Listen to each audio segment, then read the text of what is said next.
What is happening, people? It's episode 14, Flashback to the Fitteds.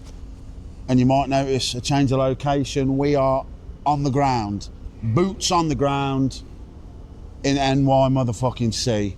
And you can see who you got sitting next to me. It's my brother. King of motherfucking crowns, man. Pleasure to be here with you guys, man. You know what I'm saying? And do a proper show, man. You know what I mean? But let the man of the hour take it away right here, Capmaster Flash. Woo! Right, so you know how it goes. We're gonna have a little chit chat, a little bit of interview. And then, as you can see by their surroundings, the King's delved into the vast collection. Just brought a small 100 hats with him. We're not going to go through them all, but it's a nice aesthetic. So, let's get this show on the road. It just goes to prove that the King Crowns really be outside. Brought 1/3 of the collection outside. You know what I mean? We got to make the environment right because we're interviewing who? The King of Crowns, baby. Yeah, baby. So, King, where did it all start? Man, I mean, it started when I was a kid, man, 7 years old. You know, my first hat my mother bought me was Philadelphia Athletics American Needle. You know, I took care of that hat. My mother said, if you don't, it was like probably like a $40-something hat. She said, if you don't take care of this hat, you're not gonna get another hat. But guess what? King of Crowns took care of that motherfucking hat, man. You understand what I'm saying? Made sure that I didn't wear it that much, made sure that I cleaned it and stuff like that. And then from there, she would buy me other hats. And then at that time, Starter was jumping a lot with the snapbacks. So got me like Hawaii, Blue Devils, UNLV. You know, those were the teams that were jumping in the late 80s and stuff like that. And so on and so forth. So then from there, you know, I collected hats. Then I stopped for a while because I went to high school and was wearing the, you know, the hairstyles and stuff like that. Then when I went to college, I collected back, started collecting hats again, you know. And it's just been an on and off hobby for so many years, but really dove back into the hat culture, hat game in 2016. But I was never on social media with hats, never. I dipped into social media in 2022 because of a friend named Juan Lugo. Actually had a conversation with me, said, hey, there gotta be somebody out there like you, man, that collects as many hats. And people in my neighborhood called me King of Crowns, right? This was a name that has been bestowed upon me by individuals that have been around me my whole life. So this is not a self-proclaimed name. This is a real name that people have bestowed upon me. So we went on IG, he made it, he made the page, I continue, and I said, hey, how I'm gonna do this, man? And he said, man, you got the content, man. You almost got like 3,000 hats, man, come on. Stop being a bozo. All right, so, boom, here I am, King of Crowns, started from 0 followers, 0 everything, and I'm here now. You know, I wanna give a shout out to people that, you know, have reposted me throughout the years and helped me get to where I'm at because, you know, in social media, you can't get here by yourself. You understand what I'm saying? So I got to give a big shout to Hat Hunters, man, for reposting me on the West Coast. A lot of gentlemen got to find out who I was through Hat Hunters, so big shout out to him. Keep shining, my brother. And everybody else that has reposted me throughout the years and keep supporting me, thank you very much, man. Shout out from the King of Crowns to you, my brothers. So, you mentioned your first hat and you kept it in a good condition. Is that something you've took from what your mother told you and you've bestowed that upon the collect? Is that why it's one done in the collection? Well, you know, it's a two-step process. The reason that it's a one done because I have so many hats, right? And you know, imagine trying to wear 7,000 hats, right? You know, it's tedious, right? So that's why it's a one and done. But the way I take care of, you see the hats here, they're in plastic. These are just carry-on bags. The real final resting place for these hats are in waterproof, dust-proof bins that I buy from Home Depot for $37. Dust-proof and waterproof. Why? Because I had an incident that happened in 2021 that I had 1,700 plus hats in a basement, and there was a flash flood storm, and the basement got inundated with water, and unfortunately I lost 1,700 hats and like 30 pair of sneakers, but the hats was really what killed me.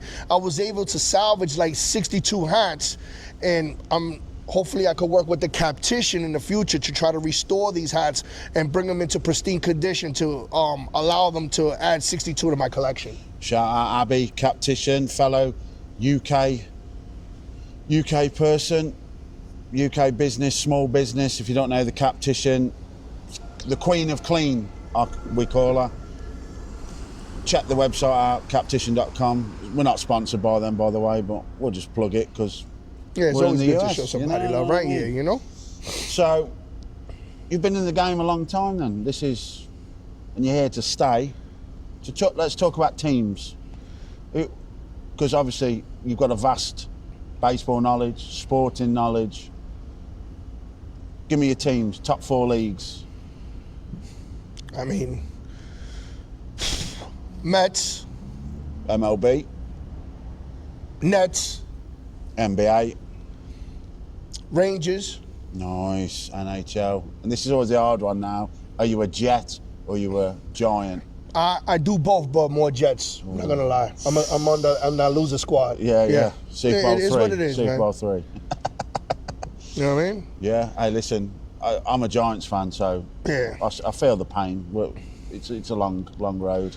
But you know, the beauty of being the King of Crowns is that you have to be diversified, right? You can't particularly follow one franchise. And I get it, you know, we have individuals that are heavy cap collectors, not knocking nobody, and you know, and I admire you guys for putting in the work and collecting only one franchise. It's hard, you know what I mean? Because you know, you only follow one franchise, but you know, me being the King of Crowns, right? You got to name King of Crowns. You just can't follow one franchise. It doesn't make any sense. So I've made it my business to diversify my whole collection: MLB, NFL, NBA, MLS, NHL. I got to do that, right? Because anything less than that would be uncivilized to the king. You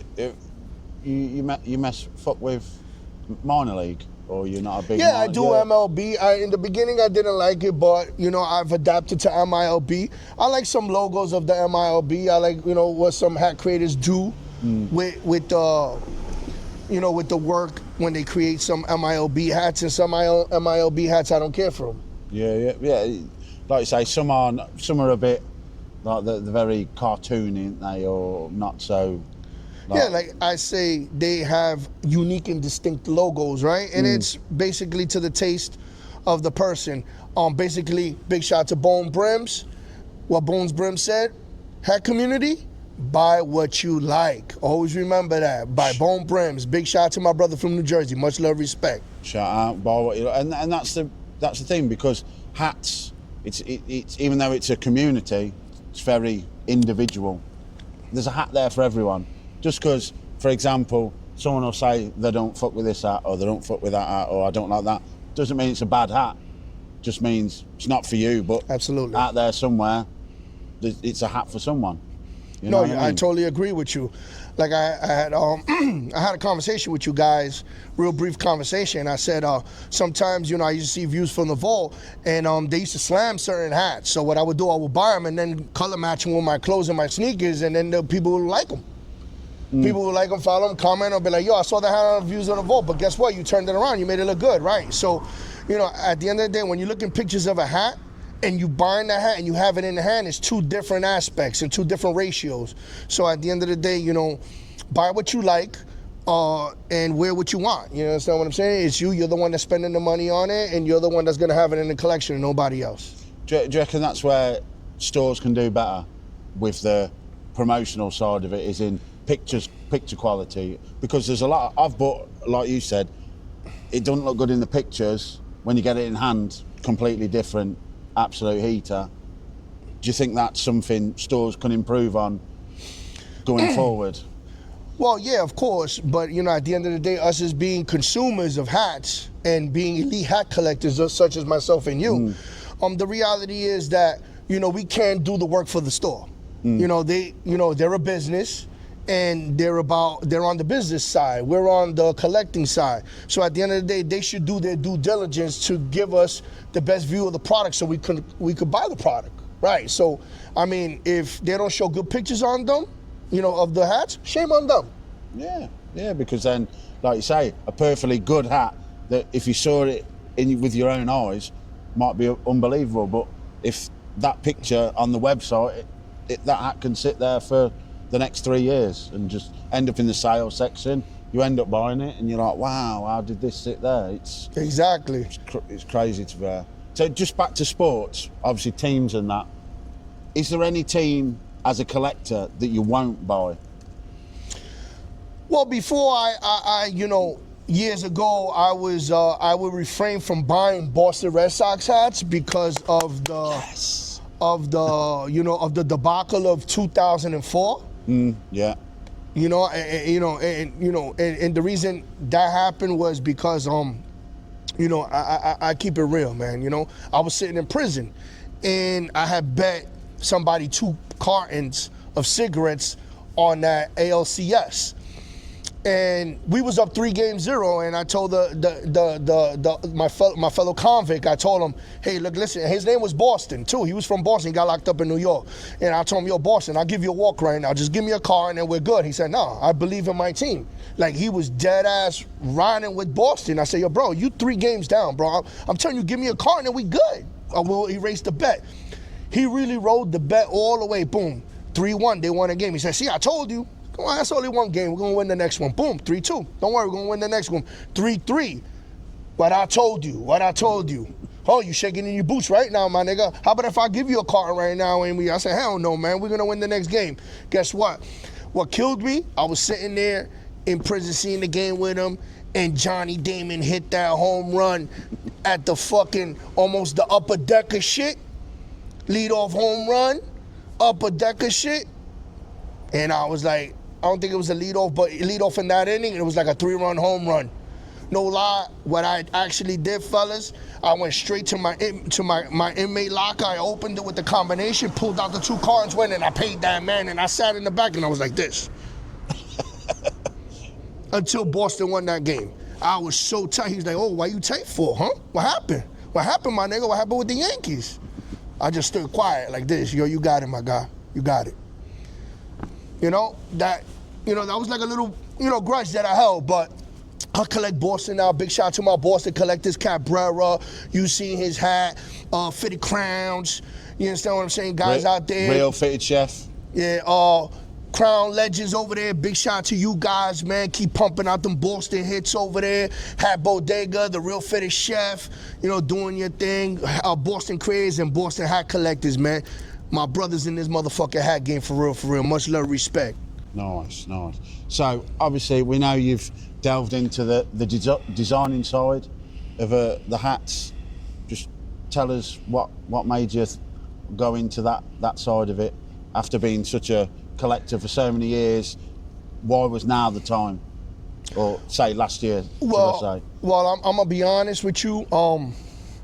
Seeming that I've considered myself an elite hat collector. That's where I stood in my lane at, right? Because, us as individuals, right, we always have the fear of basically failing, right? So you don't want to create a hat and it becomes a failure. It doesn't matter how big your name is, how many followers you are, how many likes you get, how many views you get. It don't matter. A hat is a hat. You understand what I'm saying?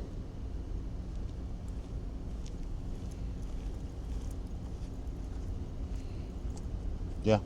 Oh, keep on. Yeah. So, a hat is a hat, and that was ultimately the goal. That I said, hey, I'm gonna stay in my lane. I'm just gonna be a collector, and that's it. But I had went to Home Game, is a store that I frequently would go to, and I spoke to the owner. Big shout out to Teddy, and we had a conversation. Hey, King of Crowns, why you don't come out with your own hat? And I said, I don't know. You know what I'm saying? I'm gonna stay in my lane. I'm a collector. That's what I do. You know what I'm saying? Blah, this, that, and thing. He said, now you should come out with your own hat, man. You should come out with your own hat. So I was like, all right. It was a seed that got planted in the back of my head. A few months go by.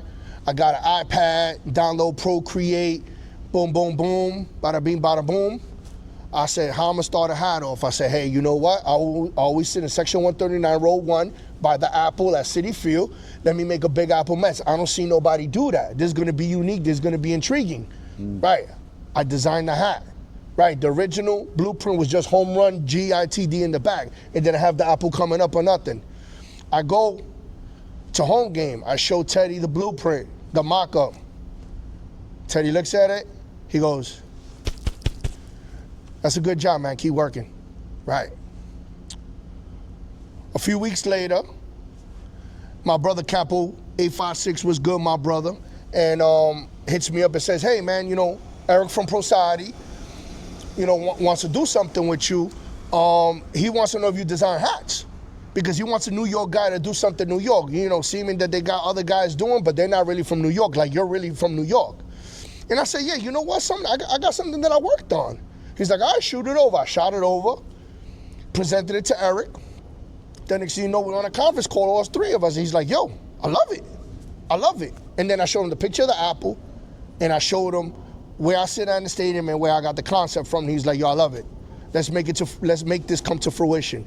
Boom, next thing you know, 3 months later, we got Big Apple Mets. You understand what I'm saying? And the hat sold out, and it went for pre-order. My first try was a straight home run out the ballpark.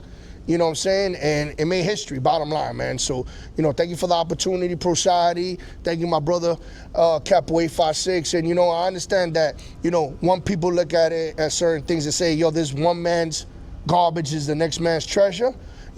Sometimes, as hat creative fellas, don't get discouraged.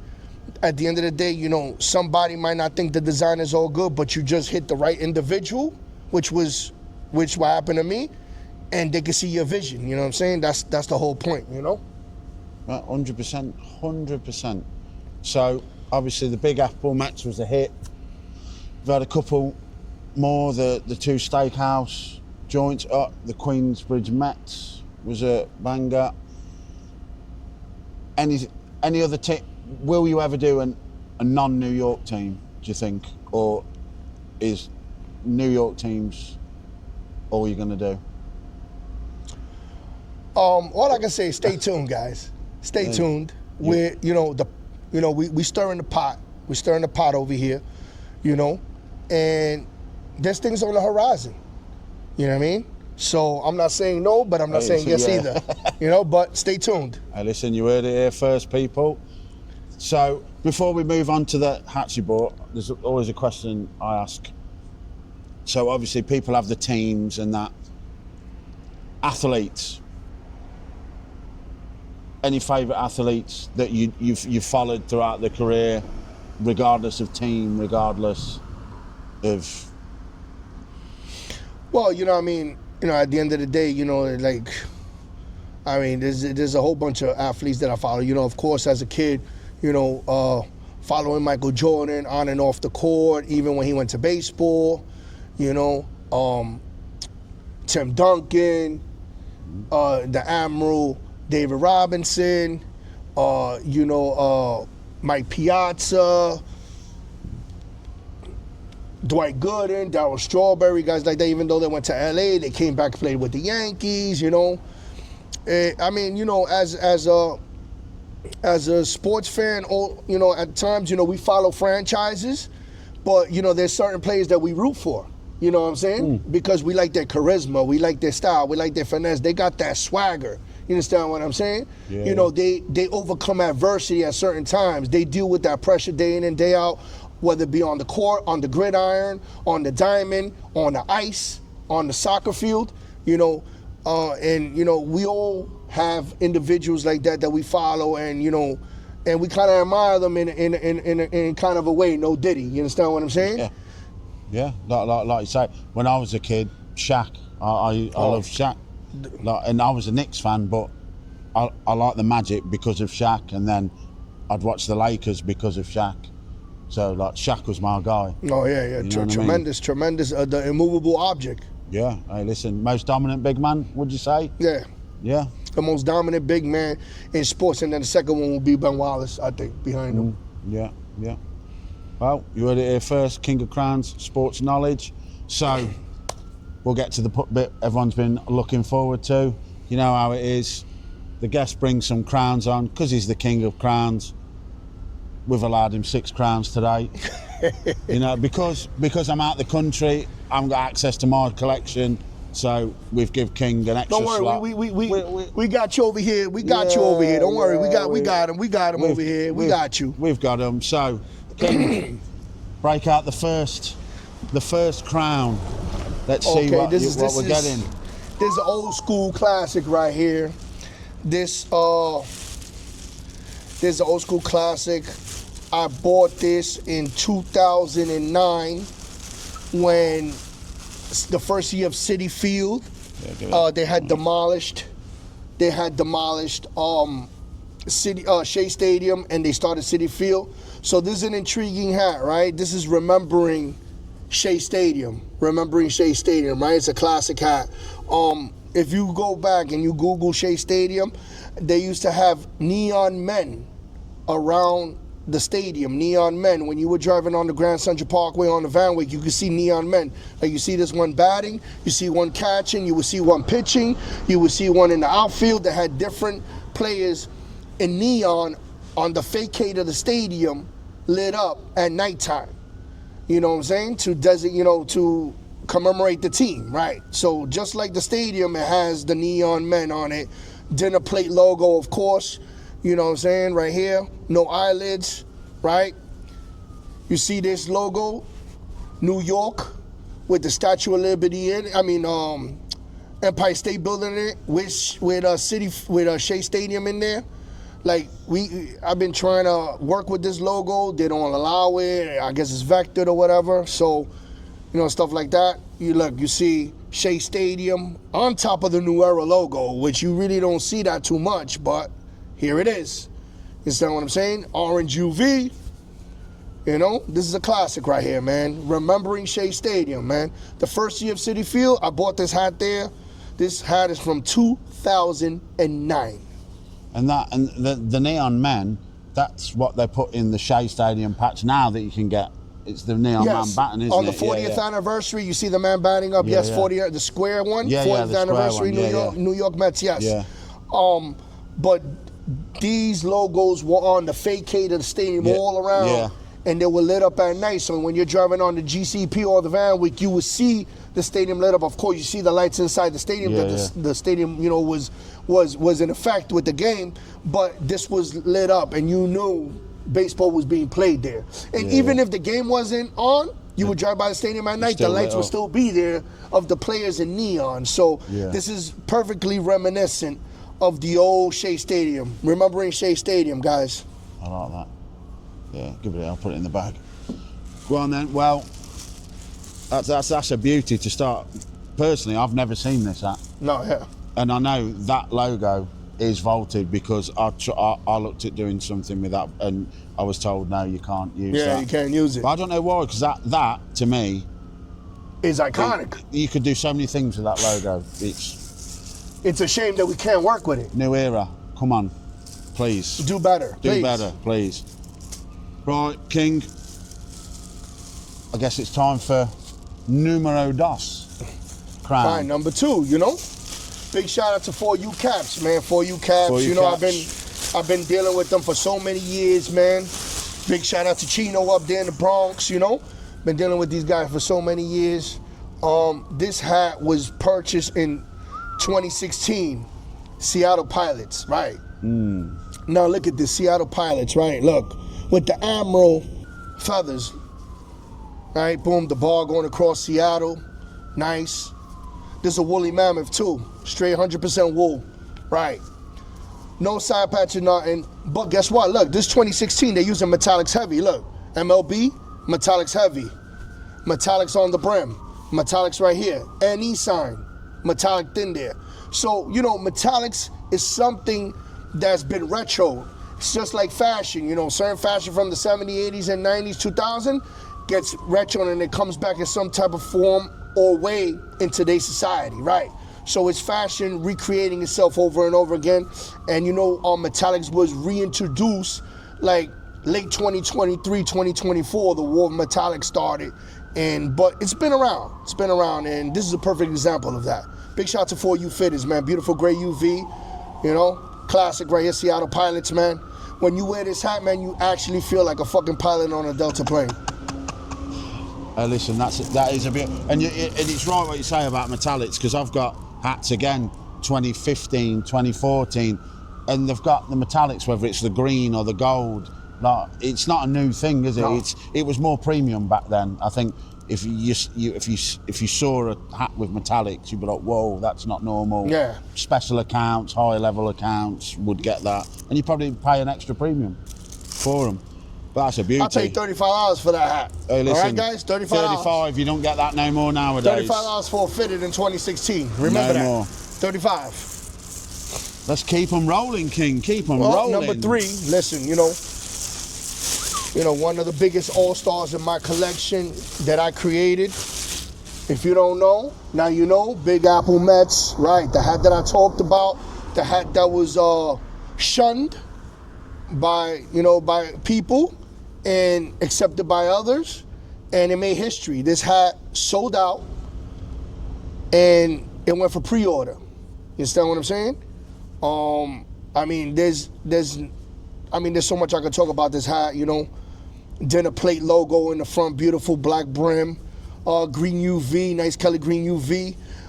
Shea Stadium side patch right there, one of the most iconic and respected side patches in the Mets franchise. Home run. Now, home run, it was a challenge to get this done, right? I had a home run just GITD, didn't want to let it go. So I worked and I said, hey, wait a minute. John Jay came up with a style like this for my fitteds on the front of a hat, so let me put it on the back of it. And guess what? It went through, and the rest is history. Other individuals from other hat franchises have used this logo, whether it be on the side or on the back. So I'm so happy that this has resonated and continues to be used when creating Mets hats from other franchises and other creators, man. So, I feel like an innovator and a trailblazer because I actually brought this into play. You know what I mean? So green button on the top, you already know. Big Apple Mets, sold out. You can't get it no more. If you look on eBay, $150, $220. If you get it, you know what I mean? It was for pre-order. It made history, bottom line. Historic hat, man. Any particular reason you used the dinner plate Mets logo instead of the normal? Because it was reminiscent of the Remembering Shea Stadium hat, right? And I figured that I had to make a dinner plate, right? Because everybody's doing Met script. Everybody's doing NY. Everybody's doing cascading Mets or other stuff. Cascading NY or whatever, or Mr. Met on the front. So I said, let me be creative. Let me bring the dinner plate back, because the dinner plate actually hadn't been used since 2022. The last people that really used the dinner plate, I did my homework, was Exclusive Fitted and Sports World 165, because they go head to head across the street from each other. Right, so they both dropped the dinner plate like the same weekend, like October 2022. After that, nobody had used it. So when I looked and I did my history and I looked back, I said, hey, wait, nobody's using this logo. Nobody's using this logo. So boom, came the idea, and it came to fruition, man. You know what I mean? History was made. And sometimes sometimes you got to go back into history to push the scene forward. And that happens. You see that a lot in fashion. A lot of stuff from the 80s, 90s gets reworked and brought back. Oh yeah, most definitely. I mean, that's how style transcends through time. You know what I mean? 100%. Something like that. Big Apple Mets. I mean, it's timeless. I could wear that 20 years from now, 40 years from now. Why? Because the apple goes hand in hand with the New York Mets. The old Shea Stadium, there was an apple there. It used to come out. It didn't have fireworks or nothing, but it would light up like a disco ball, right? It would light up. Now, in today's time, Citi Field, we have the apple comes out the hat. It throws fireworks. It throws a whole bunch of stuff, right? Because the technology is different now. The beautiful thing with what the Mets did to commemorate their history, they took the old apple and they put it in front of the stadium. Why? Because they pay homage to what's part of the team, which is the home run apple. Yeah, right. Matt, listen, yeah, exactly. And that's what it is. A lot of the time, it's paying homage to past things, history. That sometimes, probably you releasing that hat is also inform people. Like you say, historian, innit? Every day, what you do, you make hat history. So you're now informing people that might not know that, well, that apple is there for a reason. Yeah, definitely. Big shout out to the Seven Line as well. The Seven Line hat came out with a Big Apple hat, but it didn't look nothing like that. It just had a regular NY on it, and it didn't have a side patch or nothing. You know what I mean? It didn't have home run on the back or nothing. But big shout out to the Seven Line, because they did create a Big Apple hat. It looked the same.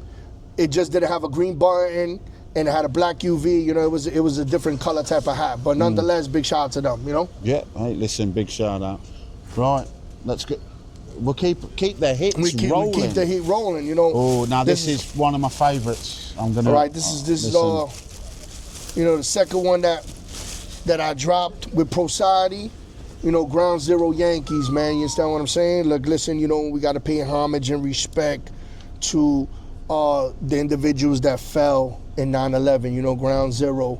You know, normally I was gonna name this hat something else, like Liberty Yankees or something like that, because of the mint that I used. But, you know, I didn't want it to get mixed up with the New York Liberty basketball team, right? Because they have their own identity, right? So I hooked it to Ground Zero. People always criticize why I use a 1999 patch. Is number one, because it just made sense to do it, because, you know, it's one of the most iconic side patches in this team's franchise, number one. And number two, because the reality is that World Trade Center, when Ground Zero happened, it was actually planned 2 years in advance. So 2001, it was planned in 1999. You know, the CIA and the FBI had word that, you know, Al-Qaeda and the individuals that were responsible for 9/11 had met in Qatar, right? So they had intelligence about what was going on prior to actually the World Trade Center bombing happened. But, you know, it's either here or there, they laxed, and, you know, unfortunately we lost 4,000 lives, you know, God bless their souls. And it's a very unfortunate situation. And I didn't try to make light of this or nothing. I said, you know what, let me make this hat and honor those people that passed away. And the World Trade Center, because it was a phenomenal structure here in New York City. It was New York City, you know what I mean? And let me pay homage and respect to them, you know what I'm saying? Here we got Ground Zero Yankees, huh? Let that Yankee script, nice. Metallics, look at that beautiful 1999.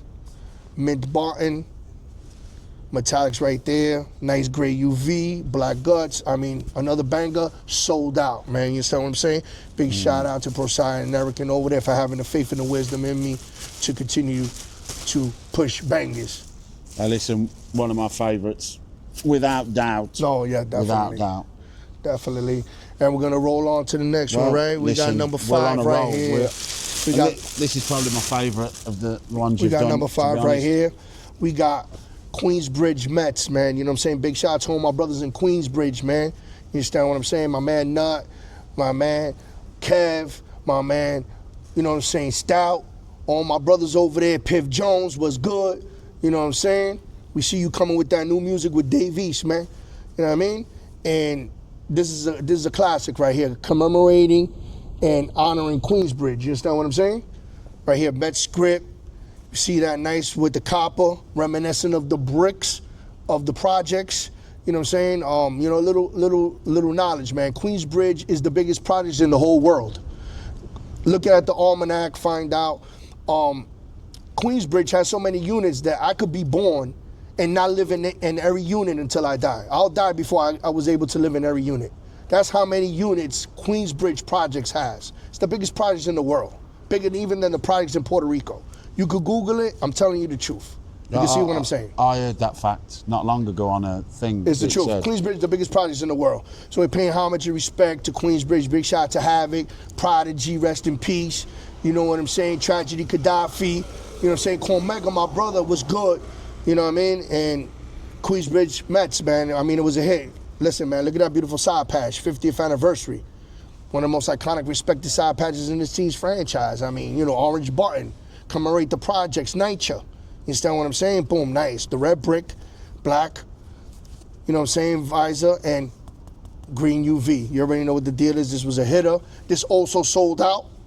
You understand what I'm saying? You know, and it made history, man. It made history, you know? Right here, it made history, man. Script Mets, big shout out to everybody that bought Big Apple Mets. Big shout out to everybody that bought Queensbridge Mets, and big shout out to everybody that bought Ground Zero Yankees. I mean, they're classics, and I hope you enjoy them in your collection. And they're designs that are going to transcend. You could wear it 10, 20 years from now. As long as you take care of that hat and keep it in a pristine condition, it'll last you. Hey, listen, that's my favourite. I wore it the other night. I brought it with me to NYC. I wore it at City Field. The Mets did not very good, but listen. That's a whole other story. Listen, the video's not long enough for that.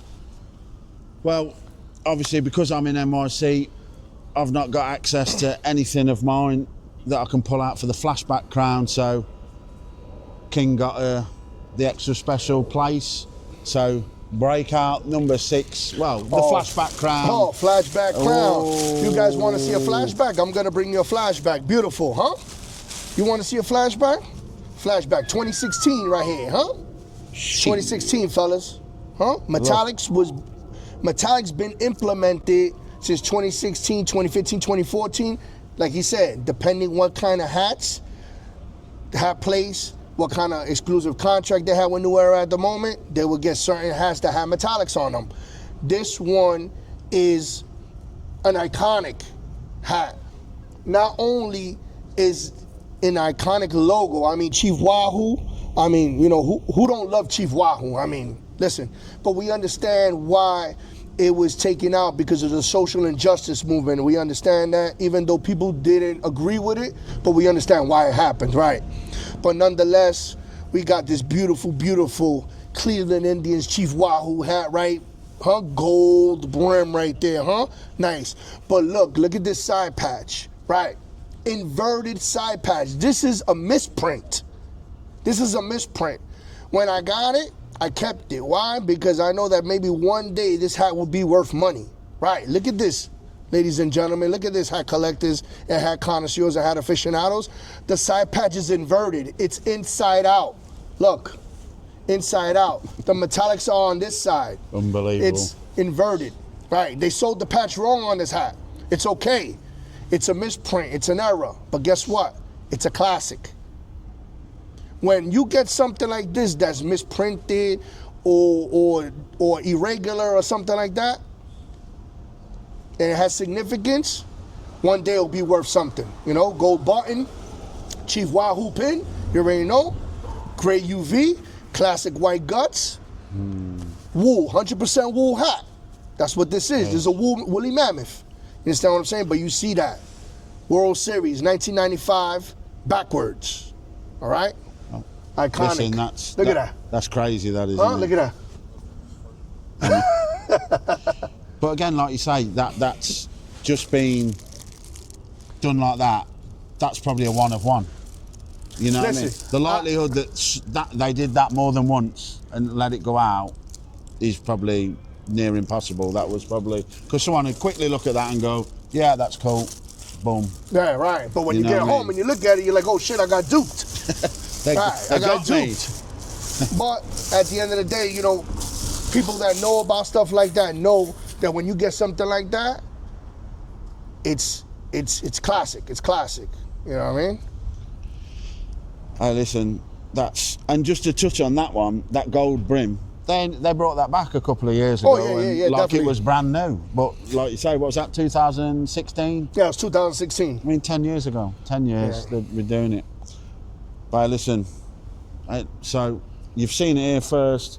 Just a small selection of what the King's got stashed away all over the city. Not just all over the city. And over many years, many years. I mean, this is part one.